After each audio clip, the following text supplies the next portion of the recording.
해마다 연말이면 교수신문이라는 곳에서 올해의 사자성어를 발표하는데 올해는 묘서동처라는 말이 선정이 되었다고 그럽니다. 묘서동처, 고양이 묘자에 쥐서자, 동처 같이 있다. 쥐와 고양이가 같이 있다. 그런 뜻인데 여러분, 쥐와 고양이 같이 있으니까 이건 평화를 말하는 것인가? 그게 아니고 물건을 훔치는 도둑, 또 그걸 지켜야 하는 경찰, 이것이 같이 한 집에 앉아서 놀고 있다. 여러분, 이런 상황, 그러니 여러분 나라 살림이 제대로 지켜지겠습니까? 이 말은 올해 여러 가지 상황과 일어난 사건들이 정의와 공정을 해쳤다, 그런 의미를 담고 있는 비판의 내용이라고 생각이 됩니다. 그러고 보면 LH 사태라든지 혹은 대장동 사건 같은 이런 것들을 생각해 보면 묘서동처라는 말이 일리가 있다, 그런 생각이 들기도 합니다. 근데 만약 저에게 올해의 사자성어를 선정하라 그렇게 말한다면 저는 주저없이 속수무책, 이 네 글자를 꼽고 싶습니다. 속수무책. 구속, 우리가 구속당한다 할 때 속자, 속은 이제 묶는다는 뜻, 손수, 그래 속수. 손을 묶어 놓아서 아무것도 할 수가 없다. 속수무책, 손을 묶어 놓아서 뻔히 보면서도 아무 할 수 있는 것이 없다, 그런 뜻입니다. 여러분, 지금 우리의 상황이 속수무책 아닙니까? 아니, 전 지구촌의 상황이 속수무책입니다. 뻔히 바이러스가 퍼져가는 것을 보고 있으면서도 속수무책, 아무것도 할 수가 없습니다. 병원도 있고 의사도 있고 의료 시스템도 있고 질병을 관리하는 질병관리청도 있고 국가 공무원, 언론, 사회 시스템 어느 것 하나 없는 게 없이 다 있는데도 불구하고 아무것도 할 수 있는 게 없습니다. 그렇지 않습니까? 백신을 만들면 괜찮다고 해서 백신이 만들어지기를 학수고대했고 또 이것을 위해서 온 교회가 기도했는데 막상 백신이 만들어지고 전 국민의 80% 이상이 맞았는데도 불구하고 바이러스는 여전히 속수무책입니다. 1차는 약하니까 2차까지 맞아야 된다고 해서 2차를 맞았는데 그건 또 서너 달밖에 효과가 없으니 또 부스터샷 3차를 맞아야 된다. 그래서 또 그렇게 사람들이 지금 부스터샷을 맞고 있습니다.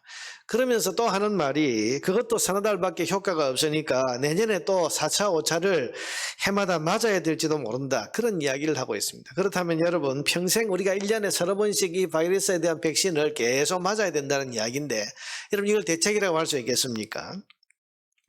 그런데 문제는 이게 또 대책이 아니랍니다. 바이러스는 변이가 잘 생기기 때문에 또 다른 변이 바이러스가 생기면 지금 맞은 백신으로서는 막을 수가 없다. 그럼 어떻게 하란 말이죠? 어제 제가 뉴스를 듣다가 보니까 그 백신을 만든 과학자와 인터뷰를 하는데 그 과학자에게 지금 이 백신이 변이 바이러스를 막을 수 있습니까? 그렇게 물어봤더니 그 과학자의 대답이 모르겠습니다 라는 것이었어요. 자, 여러분, 이게 어쩌란 말이에요? 백신을 만든 사람이 나도 모르겠습니다 그렇게 말하면 도대체 새로운 변이에 대한 대책이 뭐겠습니까? 속수무책이죠. 지금 정부 당국을 비판하는 소리가 점점 높아집니다만은 생각해보면 여러분, 정부라고 딱히 무슨 방법이 있겠습니까? 거리두기 단계를 벌써 바꾼 것만 해도 여러 차례입니다. 방역 지침이란 것도 하도 자주 바뀌어서 이제는 일선 공무원들도 물어보면 잘 모르겠다고 그럽니다. 시에서 하는 말이 다르고 중앙에서 하는 말이 물어보면 또 다르고 한마디로 속수무책입니다. 무답이죠. 그저께 종교시설의 방역지침이 새로 만들어졌다고 알려왔길래 제가 그 내용을 읽어봤더니 그 내용이 이렇습니다. 2차까지 다 맞은 사람들로는 70% 참석할 수 있고 안 맞은 사람이 같이 예배 드릴 때는 30%만 드려야 되고 그러면서 299명은 넘길 수가 없고 청소년 어린아이들은 거기에 해당이 안 되고 소모임은 2차 맞은 사람들끼리는 되는데 그것도 4명은 넘을 수 없다. 자, 여러분, 이게 무슨 말입니까? 이걸 일일이 우리가 따지고 어떻게 계산하라는 건지, 또 거기에 무슨 과학적인 근거가 있는 것도 아니죠.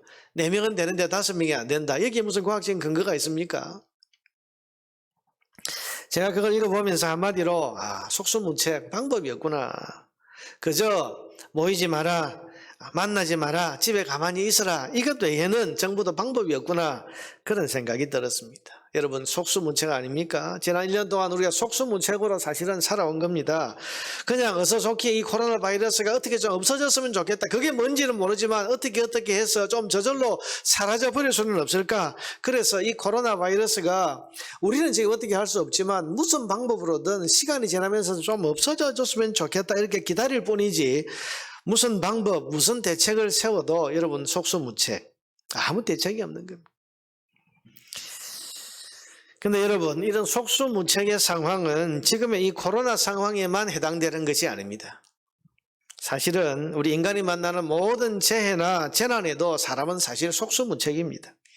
여러분, 태풍이 불어닥칠 때 여러분 그 태풍을 막을 수 있는 그런 어떤 방법이 있습니까? 없습니다. 그래서 이 태풍이 지나가기를, 저희 집이 이제 21층인데요. 태풍이 불 때 보면 바람이 얼마나 세게 부는지 여러분 그거 어떻게 하겠습니까?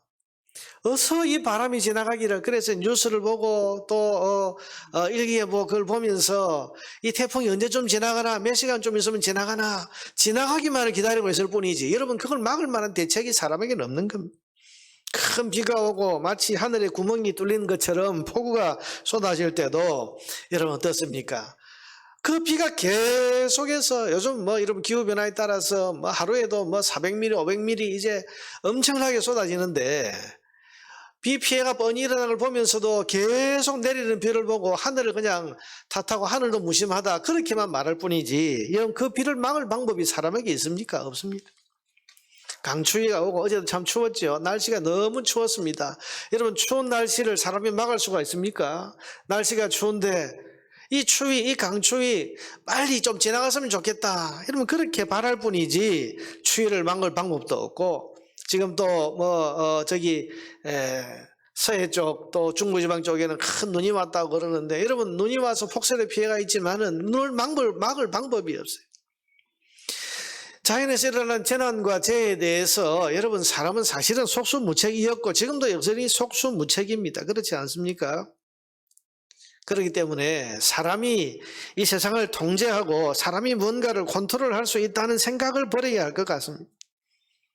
사람이 대단한 것 같고 사람이 이루어놓은 현대과학이나 문명이 굉장한 것처럼 보이지만 그건 사람을 좀 더 편리하게 할 수는 있고, 어떤 면에서는 좀 게으름을 부려도 될 만큼 그렇게 할 수는 있는 것 같아도, 그것이 세상을 통제하고 세상을 완벽하게 컨트롤할 수 있는 것은 아닙니다. 오히려 사람이 통제하려고 하면 할수록 세상은 더 망가뜨려지고 더 혼란스럽게 되어가고 있습니다.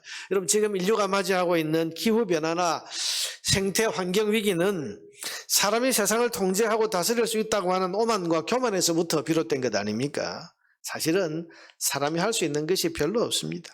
사실은 속수무책, 인간이 만난 위기 앞에 아무것도 할 수 없는 것이 우리 인간의 한계고 현실입니다. 여러분, 이것을 우리는 인정해야 됩니다. 죽음의 문제를 인간이 해결할 수 있습니까? 속수무책. 죽음 이후에 필연적으로 맞이하게 될 죄에 대한 심판의 문제, 사람이 해결할 수 있습니까? 속수무책입니다. 영원한 지옥 심판의 무서운 운명을 이 세상 그 누가 해결해낼 수 있겠습니까? 아무도 해결할 수 없습니다. 여러분, 눈에 보이지도 않는 바이러스의 문제 하나도 해결하지 못해서 온 지구촌이 지금 2년 동안이나 이렇게 난리를 들고 있는데, 어떻게 죽음과 심판의 문제를 사람이 해결할 수 있단 말입니다. 사랑하는 여러분, 그러므로 우리들에게는 하나님의 은혜가 필요합니다.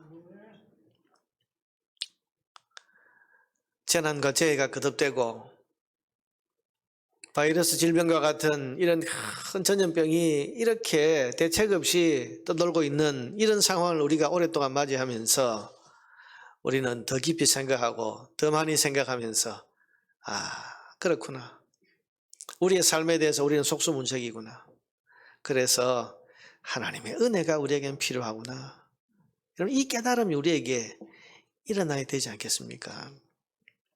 사람의 문제는 사람이 해결할 수가 없습니다. 오직 전능하신 하나님만이 우리의 문제를 풀어주실 수 있습니다.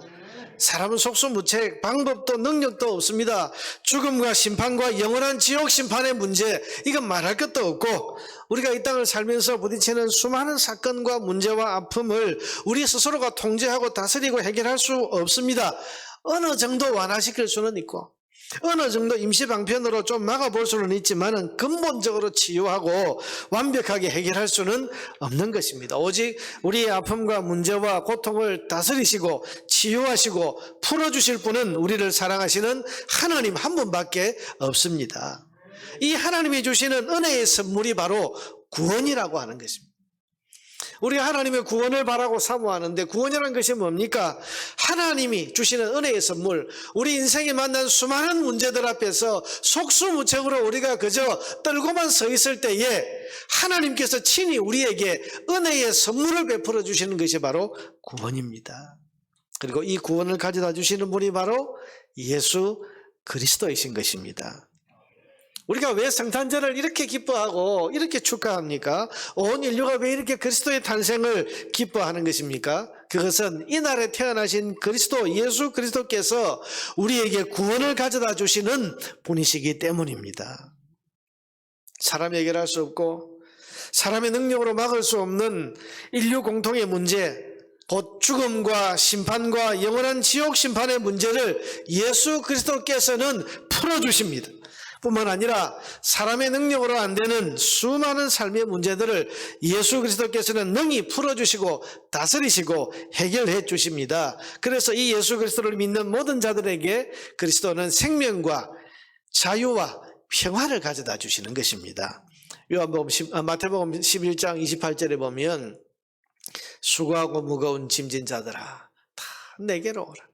수고하고 무거운 짐을 지고 있는 너희 스스로가 그 짐을 풀 수가 없고 너희 스스로가 그 짐을 해결할 수 없으니 다 내게로 오라. 내가 너희를 쉬게 하리라. 요한복음 14장 6절에 보면 예수님 말씀하시기를 내가 곧 길이요 진리요 생명이다. 우리 인간이 만난 수많은 문제와 우리가 할 수 없는 그저 속수무책으로 당할 수밖에 없는 이 많은 어려움들 앞에서 내가 곧 그것을 풀 수 있는 길이요 진리요 생명이라고 말씀을 하시고 요한복음 10장 10절에 보면 내가 온 것은 양으로 생명을 얻게 하고 더 풍성히 얻게 하려는 것이다. 풍성한 삶을 주시려는 것이다. 그러니 여러분 이 그리스도의 탄생이야말로 온 인류가 기뻐하고 감사해야 될 최고의 사건 아니겠습니까? 사람이 할 수 없는 속수무책의 상황을 다 풀어주시고 다 해결해 주시고 다 넘어서게 해주시기 위해서 이날에 태어나신 분이 바로 우리 주 예수 그리스도이십니다. 오늘 본문은 이 예수님의 동정녀 탄생을 예고하는 말씀입니다. 그러므로 주께서 친히 징조를 너희에게 주실 것이라. 보라 처녀가 잉태하여 아들을 낳을 것이요. 처녀가 잉태하여 아들을 낳을 것이요. 여러분 예수님은 처녀 동정녀의 몸에서 탄생하셨습니다. 이 예언 그대로. 그런데 왜 동정녀에게서 탄생하셨을까요? 여러분 동정녀의 몸에서 예수님이 태어나셨다는 것은 예수님이 그만큼 순결하시다는 말일까요? 아니면 그만큼 고귀하다는 뜻일까요? 그게 아닙니다. 여기에는 중요한 뜻이 있습니다.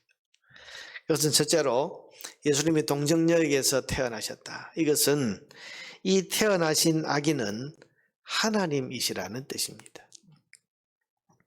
여러분 동정녀의 몸에서 나셨다는 이 말은 남자와 상관없이, 다시 말하면 남자의 신, 남자로부터 기원한 생명이 아니라는 그런 뜻입니다.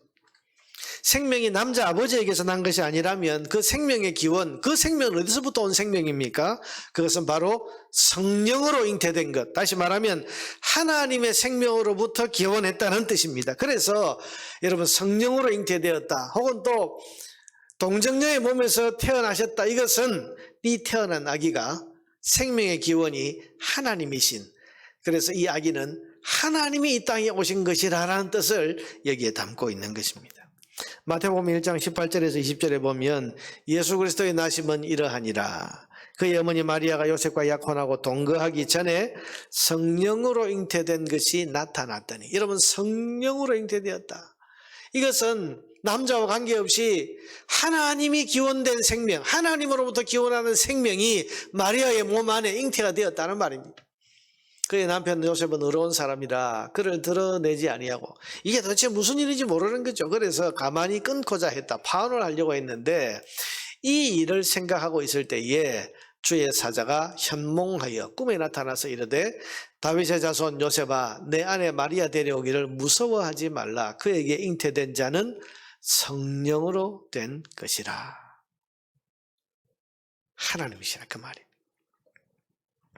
여러분, 예수님이 처녀의 몸에서 태어나신 것은 이 예수님이 하나님이시라는 말입니다. 하나님이 어린 아기의 몸으로 이 땅에 오신 것입니다. 왜요? 우리를 모든 죄와 고난에서 구원해 주기 위해서 하나님이 친히 이 땅에 오신 것입니다. 그래서 마태복음 1장 21절과 23절에 보면 아들을 낳으리니 이름을 예수라 하라. 이는 그가 무슨 일을 하기 위해서 오셨다? 자기 백성을 그들의 죄에서 구원할 자이심이라 하니라. 이 모든 일이 된 것은 주께서 선지자로 하신 말씀을 이루려 하심이니, 오늘 우리가 보고 있는 이 이사야 7장 14절의 말씀을 성취하신 것인데, 이르시되 보라 처녀가 잉태하여 아들을 낳을 것이요 그의 이름을 임마누엘, 기본의 이름을 임마누엘이라고 하라고 하셨으니 임마누엘을 번역한즉 하나님이 우리와 함께 계시다 함이라. 하나님이 우리에게 오신 거예요. 여러분, 하나님이 우리에게 오신 것입니다. 오셔서 속수무책인 우리를 구원하는 일을 해 주셨습니다. 그래서 죽음도 저주도 심판도 다 끝내주시고 영원한 지옥의 심판의 문제도 다 해결해 주셨습니다. 그리고 우리에게 생명과 평안과 행복과 영원한 천국을 허락해 주셨습니다. 이 모든 것이 다 사람이 할 수 없는 일입니다. 사람이 할 수 없는 일들을 하나님이 친히 오셔서 하나님이 해결해 주신 것입니다. 그러면 여러분, 성탄절에 우리는 이 땅에 오신 하나님을 경배하고 찬양해야 됩니다. 우리가 성탄절에 가장 중요한 일이 뭡니까? 올해는 성탄절이 토요일인데요. 여러분, 토요일 11시에 이곳에 모여서 우리가 성탄절 예배를 드릴 것인데, 그것은 여러분 다른 종교나 신앙이 없는 사람들이 생각하는 것처럼 저희 기독교 교주가 태어난 것을 기념하는, 생일을 기념하는 그런 날인가 보다, 여러분 그렇게 생각하지만 그게 아니고 우리는 그날에 예배하러 모이는 것입니다. 왜? 이 날에 오신 이분이 하나님이시기 때문에 그 하나님을 우리가 예배하고 경배하는 것 외에는 하나님을 맞이할 수 있는 다른 방법이 없는 겁니다. 그러니 이 날에 오신 하나님을 우리가 찬양하고 경배하고 예배하기 위해서 우리는 성탄절을 기념일로 지켜서 모이고 예배하는 것입니다. 어린 아기의 탄생을 축하하는 것이 아니라 어린 아기의 모습으로 오신 하나님을 경배하고 그 하나님을 찬양하며 그 하나님께 영광을 돌려야 하는 날이 성탄절인 것입니다.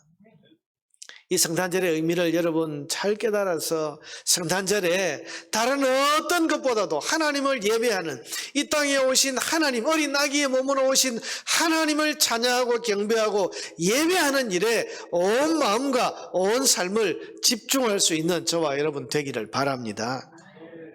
예수님의 동정녀 탄생은 이 날에 오신 분이 하나님이시라는 것을 우리에게 알려주는 메시지입니다. 둘째로, 예수님의 동정녀 탄생에는 구원은 하나님이 이루신다는 뜻이 담겨 있습니다.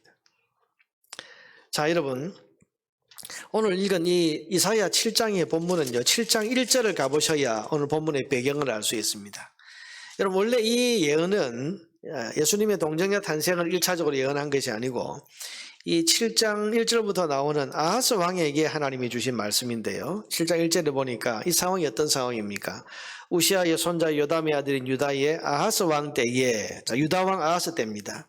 아람은 지금의 시리아 지역인데 아람의 르신 왕과 르말리아의 아들 이스라엘의 베가 왕이, 이스라엘은 북이스라엘, 지금은 여러분 남북이 분열되어 있던 그런 때입니다. 근데 북쪽의 이스라엘 왕인 베가가 아람의 르신 왕과 연합군을 구성해가지고 예루살렘, 유다의 수도인 예루살렘을 지금 치러 온 것입니다. 여러분, 이 당시에 이 아람은 강대국입니다. 지금의 중국과 비견할 만한 아주 힘이 센 그런 강대국이고 전쟁을 좋아하는 그런 국가입니다. 북이스라엘, 여러분 10개 지파로 이루어져서 분단된 그런 나라입니다. 남유다는요, 거기에 비해서 유다와 베냐민 지파 두 개 지파만 이제 구성되어 있는 그런 나라, 약한 나라입니다. 안 그래도 여러분 북이스라엘만 해도 지금 남유다가 감당하기 어려운데 지금 연합군이 구성되어서 쳐들어오는데 연합군이 어떻게 온다고요? 북이스라엘과 아람의 연합군, 지금으로 말하면 우리로 치면 여러분 뭐 비교하면 중국과 북한이 같이 연합해서 우리 대한민국을 쳐들어온다. 이거 똑같은 상황입니다. 이 큰 문제 앞에 아하스와 유다 백성들은 속수무책이었습니다. 어떻게 대항하겠습니까? 그게 여러분 7장 2절입니다. 어떤 사람이 다윗의 집에 알려 이르되 아람이 에브라임과 동맹하였다. 에브라임은 북이스라엘에 주도하는 지파지요. 에브라임과 동맹하였다 하였으므로 왕의 마음과 그 백성의 마음이 숲이 바람에 흔들림같이 흔들렸더라. 벌벌 떨고 있는 거예요, 지금. 태풍이 불 때 여러분 그 숲에 그 나무들이 확 뭐 이렇게 움직이는 것처럼 흔들리는 것처럼 지금 아하스 왕과 이 유다 백성은 이 두 연합군 앞에서 어찌할 바를 모르고 속수무책으로 그저 벌벌 떨고만 있는 거예요. 큰일 났다. 우리는 다 죽었다. 방법이 없는 거죠. 그런데 이때 하나님께서 유다를 구하기 위해서 말씀하십니다. 3절이죠. 그때 여호와께서 이사야에게 이르시되 너와 네 아들 스알랴숲은 윗못 수도 끝 세탁자의 밭 큰 길에 나가서 아하스를 만나 왕에게 가라. 그에게 이르기를 4절 너는 삼가며 조용하라. 왜 이렇게 먹고 떨고 있냐? 걱정하지 마라. 왜? 르신과 아람과 르말리아의 아들이 심히 노할지라도 이들은 연기나는 두 부직갱이 그루터기에 불과하니. 연기나는 부직갱이 그루터기에 불과하다. 다 타고 남은 나무 짝대기 2개에 불과하다. 그러니 두려워하지 말며 낙심하지 말라. 무슨 말입니까? 하나님이 계신데 너 왜 두려워하냐? 유다 너희는 비록 베냐민 유다 두 지파밖에 없어서 약한 것 같지만 너희에게는 나 여호와가 있지 아니하냐? 하나님이 너희와 함께 계신다. 두려워하지 마라. 걱정하지 마라. 그런 메시지를 주십니다. 그런데 아하스가 이 말을 믿지 못합니다. 하나님이 계신 거하고 지금 이 상황하고 무슨 상황이에요? 무슨 상관이에요? 하나님이 계신 거하고 지금 우리가 만난 이 큰 재난하고 무슨 상관입니까? 하나님이 계셔도 이건 안 되는 일이에요. 그러면서 안 믿는 거예요. 못 믿는 거죠. 그래서 하나님께서 여러분 한 장 넘기면 7장 10절에 보면 말씀을 하십니다. 여호와께서 또 아하스에게 말씀하여 이르시되 못 믿고 있으니까 너는 내 하나님 여호와께 한 징조를 구하되 너 못 믿겠냐? 내가 너하고 함께 있고 이 군사들을 물리친다고 하는 징조를 네가 내한테 한번 구해봐라. 여러분 징조는요 평범한 것을 구하지 않습니다. 아침에 해가 뜨는 것 여러분 이건 징조가 될 수 없어요. 늘 있는 일이니까. 저녁에 해가 지는 것 밤에 달이 뜨는 것 이건 징조가 될 수 없습니다. 징조라고 하는 것은 이게 특별한 것, 안 되는 것, 평상시 일상적이지 않은 것, 뭐 예를 들어서 뭐 비가 막 쏟아지는데 뭐 갑자기 해가 중간에 번쩍 뭐 난다든지 이런 건 여러분 뭐 징조가 될 수 있겠는데 이게 일상적인 것이 아닌 특별한 징조를 한번 구해봐라. 그러면 네가 믿을 수 있는 거 아니냐? 내가 그 징조를 그대로 이루어주겠다. 근데 아하스의 대답이 뭡니까? 11절에 보니까 12절에 보니까 아하스가 이르되 나는 구하지 아니하겠나이다. 지금 징조 이런 거 지금 구할 때입니까? 지금 두 나라 연합군이 쳐들어오는데 나는 지금 이런 징조를 구하는 이런 데 시간을 내가 뺏기지 않으랍니다. 이러면서 하나님께서 징조를 주시겠다고 하는데도 그걸 거절하는 거죠. 여기에 대해서 하나님이 하신 말씀이 바로 오늘 본문 7장 14절입니다. 보세요. 그러므로 주께서 친히 징조를 너에게 내가 징조를 구하지 않았으니 하나님이 친히 너에게 하나님이 함께하고 계시다는 너에게는 하나님이 있다고 하는 징조를 너에게 보내줄 건데 그 징조가 뭡니까? 처녀가 잉태하여 아들을 낳을 것이요. 처녀가 잉태해서 아들을 낳는 걸 네가 보게 될 것이다. 그러면 그게 하나님이 너와 함께 계시다고 하는 그런 징조가 되지 않겠냐? 여러분, 처녀가 남편 없이 아이를 낳았다. 이게 여러분 가능한 일입니까? 이건 불가능한 일이에요. 그런데 이 안 되는 일, 불가능한 일을 하나님께서 되도록 하는 것을 보여주시면 그때서야 하나님이 지금 우리와 함께 하시는구나, 지금 이 상황에 하나님이 우리에게 계시는구나, 이것을 믿을 수 있지 않겠냐. 그래서 하나님 주신 징조가 처녀가 잉태하여 아들을 낳으리니 그 이름을 무엇이라 하라? 임마누엘이라 하리라. 임마누엘 뜻이 뭐라고요? 하나님이 우리와 함께 계시다. 하나님이 저 멀리 계시지 아니하고 내가 이 속수무책으로 만난 이 문제 앞에 하나님이 외면하지 아니하시고 바로 내 곁에 우리 가운데 함께 하나님이 계시는구나. 여러분 이것 확인하고 이것 붙들면 아람과 북이스라엘이 아무리 연합해서 쳐들어온다고 해도 여러분 두려워하겠습니까? 속수무책이라고 생각하고 벌벌 떨고 있겠습니까? 담대하게 그 모든 적군을 맞설 수 있는 겁니다. 실제로 하나님께서는 이 두 나라의 연합군을 하나님께서 물리쳐 주셨습니다. 이 징조대로. 중요한 것은 하나님께서 이 아하스에게 주셨던 이 징조를 성탄절의 징조로 또 주셨다는 사실입니다. 마태복음 1장 23절에 보니까 보라 처녀가 잉태하여 아들을 낳을 것이요 그의 이름은 임마누엘이라 하리라 하셨으니 이를 번역한즉 하나님이 우리와 함께 계시다 함이라. 아멘. 여러분 성탄의 메시지가 뭡니까? 우리에게는 하나님이 계신다는 거예요.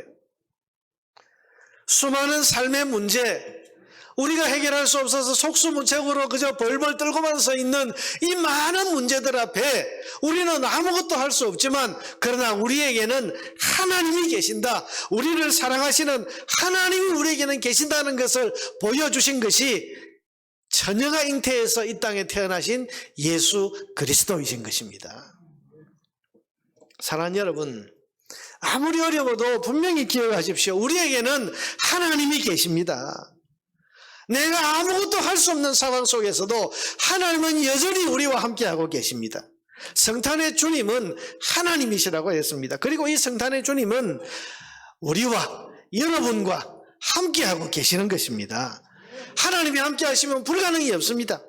하나님이 함께하시면 이루지 못할 일이 없습니다. 처녀의 몸에서 아기를 낳게 하시는 이 일을 하신 하나님이 계신데 이 하나님께서 우리에게 무슨 일을 안 해주시겠습니까? 무슨 일을 못 해주시겠습니까? 그러므로 여러분 이 성탄절에 처녀의 몸에서 동정녀의 몸에서 태어나신 하나님이신 예수님을 믿는 사람들은 두려워하면 안 됩니다. 이 하나님이 계신 것 때문에 우리는 믿고 소망하며 기대하며 살 수 있어야 됩니다. 세상이 다 무너져도 그래도 우리에게는 하나님이 계신다. 아무리 어려운 지경, 아무리 힘든 일, 아무리 험악한 상황에 내가 빠진다고 해도 우리는 성탄의 주님을 바라보면서 그래, 우리에게는 하나님이 계신다. 나를 사랑하시는 하나님이 내게는 계신다. 이 진리를 붙들고 믿는 믿음을 우리는 가져야 하는 것입니다. 우리 옆에 있는 분들에게 한번 이 성탄의 메시지를 한번 이야기해 봅시다. 우리에게는 하나님이 계십니다. 예. 하나님이 계십니다. 이걸 보여주신 것이 뭐라고요? 동정녀 탄생입니다. 사람으로서는 불가능한 일을 하나님은 친히 이루어 주시면서 이것을 징조로, 무슨 징조입니까? 내가 너희와 함께하고 있다는 징조. 이것이 바로 동정녀의 몸에서 예수님 우리의 구원자를 태어나게 하신 이 하나님이 하신 일 속에 담겨있는 메시지인 겁니다. 여기서 우리는 하나님의 음성을 들어야 됩니다. 성탄절이 오면 우리는 이 하나님의 음성을 들을 수 있어야 됩니다. 내가 여전히 너와 함께하고 있다. 너에게 내가 있지 않냐. 우리는 여러분이 성탄절에 인사를 나눌 때 메리 크리스마스, 메리 크리스마스 인사를 나눕니다. 성탄절을 우리가 기뻐합니다. 축하합니다. 인사를 나누는데요. 여러분 사실은 이 메리 크리스마스, 주님의 성탄을 축하합니다. 주님의 성탄을 여러분 우리가 축하하고 기뻐한다고 말하는 것은 이게 우리에게 복이 되기 때문이지. 우리가 아무것도 할 수 없어서 속수무책으로 있는 그런 형편에 있을 때 하나님께서 아니야, 너희에게는 내가 있어. 너를 여전히 사랑하는 내가 있어. 내가 너를 구원하마. 네가 할 수 없는 그 일을 내가 해주마. 그러면서 동정녀 탄생으로 이 땅에 오신 예수 그리스도를 우리에게 보내어 주신 것입니다. 사람들이 이 연말이 되면 많이 우울해집니다. 어두워집니다. 한 해를 시작할 때는 희망과 또 벅찬 마음으로 기대감을 가지고 시작했지만은 한 해를 살아오면 인생은 똑같습니다. 여전히 좌절하고 또 실패하고 또 안 되고 생각지도 못하던 어려움이 오고 환난과 고난이 오고 생각지도 못했던 그런 사건들이 일어나고 그래서 연말쯤 되면 사람들이 지치고 피곤해서 우울해지고 어두워집니다. 그러나 여러분 이 성탄절이 연말에 있다는 것이 얼마나 큰 복인지 모릅니다. 우리가 그렇게 우울해하고 할 수 없구나 안 되는구나 이렇게 생각하고 있는 낙심하고 있는 그때에 이 성탄절의 메시지를 통해서 하나님 우리에게 말씀하십니다. 너에게는 내가 있다. 너에게는 내가 있지 아니하냐. 내가 해주마. 내가 이루어주마. 내가 너를 구원해주마. 내가 동정녀의 몸에서 그리스도를 너희에게 보내준 것 같이 불가능한 것을 가능하게 하는 하나님의 전능하신 능력으로 내가 너희와 함께하마. 그렇게 말씀하시는 것이 이 성탄절에 우리에게 주시는 하나님의 메시지인 것입니다. 우리가 맞이하는 성탄절은 그러므로 희망의 절기입니다. 어둡고 캄캄해서 모든 문제 앞에서 속수무책으로 떨고만 있는 우리들을 위해서 하나님이 일어서신 날이고 하나님이 친히 우리에게 찾아오신 날입니다. 이 성탄절기에 이 하나님을 기대하시기를 바랍니다. 우리를 구원하시는 하나님을 믿음으로 소망할 수 있기를 바랍니다. 여러분이 어떤 형편, 어떤 처지에 있든지 지금 여러분의 지금 상황이 어떤 상황이든지 간에 우리에게는 속수무책이라도 우리에게는 우리를 사랑하시는 하나님이 우리와 함께하고 계십니다. 성탄의 주님을 내가 믿고 성탄의 주님이 지금 내 안에 계신다면 우리는 지금 하나님과 함께하고 있다는 사실을 우리는 잊지 말아야 됩니다. 이 진리를 믿는 믿음을 가지고 성탄의 주님을 기쁨으로 영접하는 저와 여러분 되시기를 주님의 이름으로 축원합니다.